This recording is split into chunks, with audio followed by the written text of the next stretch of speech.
Well, I was at the inaugural meeting of the U3A in March 1998. My husband and I had seen an advert in the local paper and both decided we wanted to join. We came to the meeting and were surprised to see how full the church was. Surprising number of people. Some members from the Winchester U3A came just to give general advice.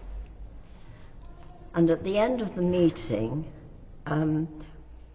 volunteers were asked for the committee, and one of the members from Winchester looked across the room and said, Mary Cannell will be your secretary.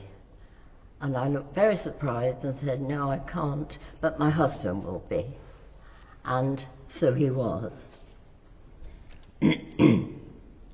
Later, I became the membership secretary, which I did for 4 years. And at the time, because we had too many members for the dovetail room, we had to limit the membership, so I had to keep a waiting list.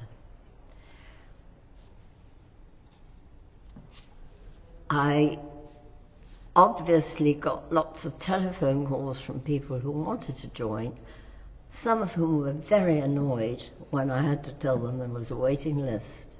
But in the end, most of them got in.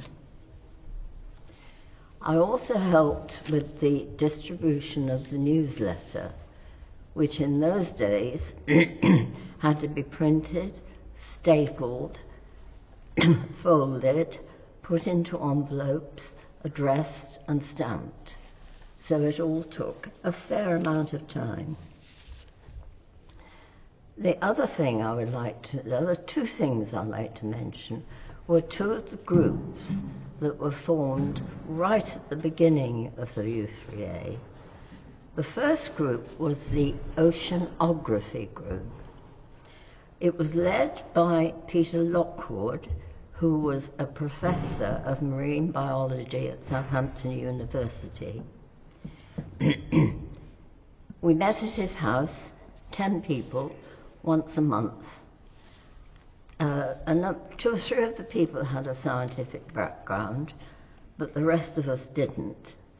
And it proved to be a very interesting, very informative group, and it was what I consider real U3A because we had to contribute. We also were able to visit his waterside marine biology department and to go on the research boat. The other group I'd like to mention is the history group, which was started again right at the beginning of the U3A and only finished just over 20 years later, before the pandemic started. It was led by Jeanette Aviant, who had taught history at Barton Peveril, and who was the most enthusiastic and interesting leader. Obviously, people over the 20 years, different people came and went, but over the time we studied extremely interesting subjects, and again, it was real U3A. We all had to contribute.